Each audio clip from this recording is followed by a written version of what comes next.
Tyler, this is jaw-dropping. I'm sorry. I mean, the fact that they've been out talking about this story as long as they have, they felt like they had their strategy put out. Donald Trump Jr. is going to release the emails. He's going to do a big interview where he says, quote, "This is everything. This is all I know about the meeting." And not once is it mentioned that there's another person in this room, let alone someone who was a former Soviet intelligence officer. No, the ratchet has clicked again on this story. Now it's locked in, and now they're going to be asked who this person is. And as you say, a former Soviet intelligence officer, by definition, has contacts with current former intelligence officers, which would be very concerning.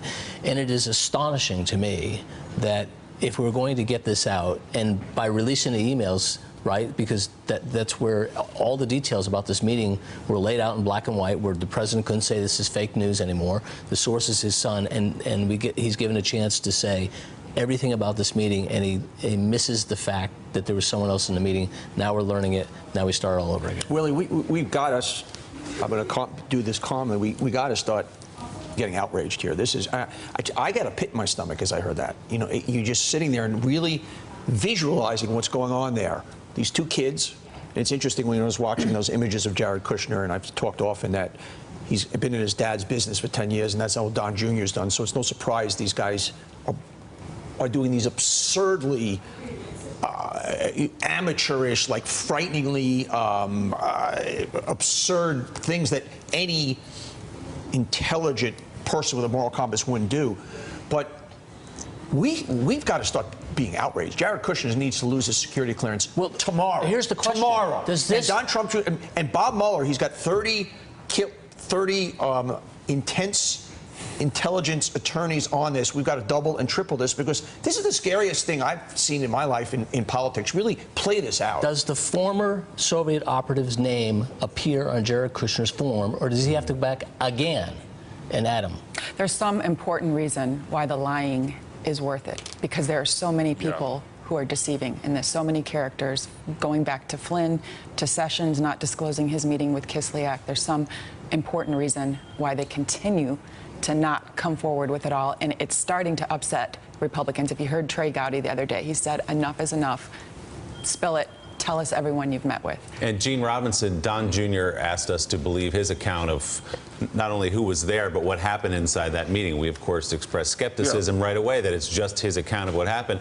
So not only did he not mention this fourth person who was in the room, this former Soviet intelligence officer who was sitting in on the meeting, but now it calls into complete question what actually happened in that room. He says it was a nothing meeting. Kushner left after 7 or 8 minutes. Paul Manafort's on the phone. This whole narrative that's been created that it was a worthless meeting and it was a courtesy call. How do you believe a second of that story? Right. I mean, frankly, I never really believed that, because Donald Trump Jr. lied from the beginning about the meeting. When the New York Times found out about it, he said, oh, it was just about adoptions, and then he told a second lie about it, and finally put out the emails when they were about to be put out by the Times. So his credibility on what happened inside the room was never great.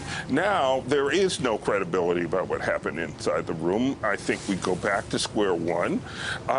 Who was this person and what actually happened? And I just can't accept for a moment this idea that it was a nothing burger, nothing happened. We didn't actually get to collude with the Russians, even though we wanted to. I think now you have to say, something much more serious might have happened in that room. And Donnie is right. Bob Mueller is the one to figure it out.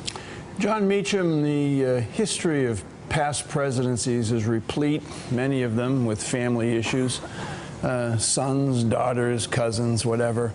But this seems to be a bit different, this particular family issue and the Trump presidency.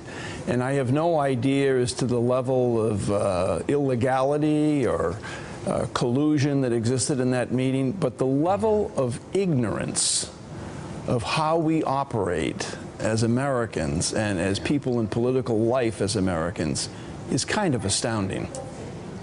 Well, the Trump example, both in terms of the family and of the in-laws, is unique in American history at this level of and ambient reality of the power of that circle.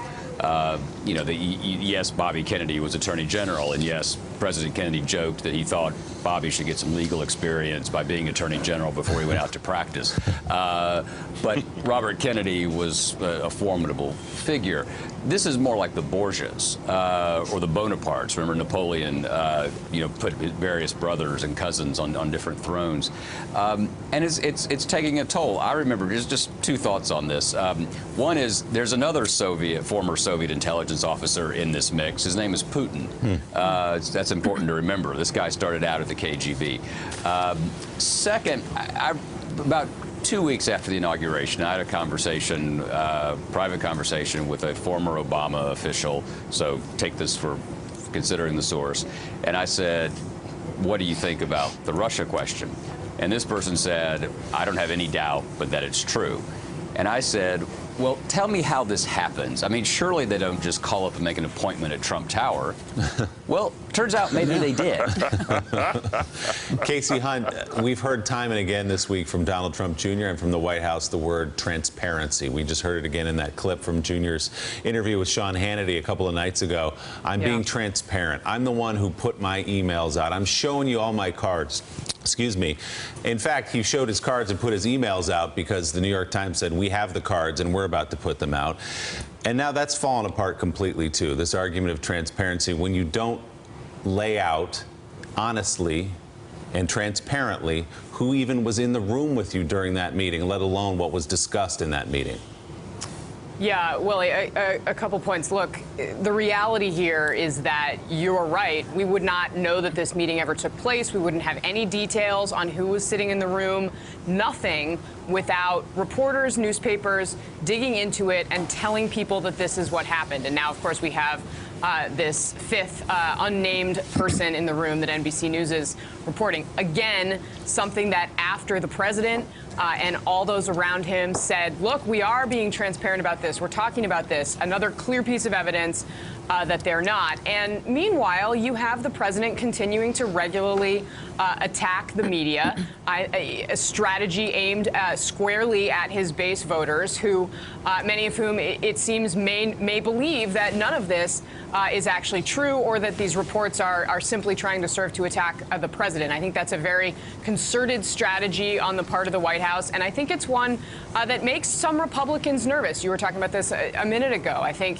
there is rising concern about kind of the general attempt to discredit the reporting that is out there on this, even among Republicans on Capitol Hill. They may not be willing to say it publicly yet, but they certainly are saying it privately. All right, Casey Hunt, Gene Robinson, John Meacham, thank you all. We've got much, much more. Stay with us on this breaking news from the NBC News investigative unit. Again, that there was someone else, a fifth person in that controversial meeting between Donald Trump Jr., senior advisor Jared Kushner, former Trump campaign chairman Paul Manafort, and a Russian lawyer. Also now, we've learned in that June 9th meeting at Trump Tower of last year was another person with alleged ties to Moscow, a Russian-American lobbyist, a former Soviet counterintelligence officer suspected by some U.S. officials of having ongoing ties to Russian intelligence. That's something he denies.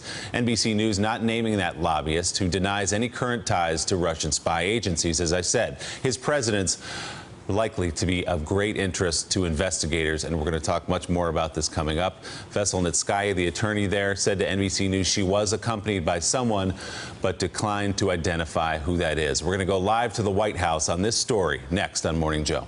Thanks for checking out MSNBC on YouTube, and make sure you subscribe to stay up to date on the day's biggest stories. And you can click on any of the videos around us to watch more from Morning Joe and MSNBC. Thanks so much for watching.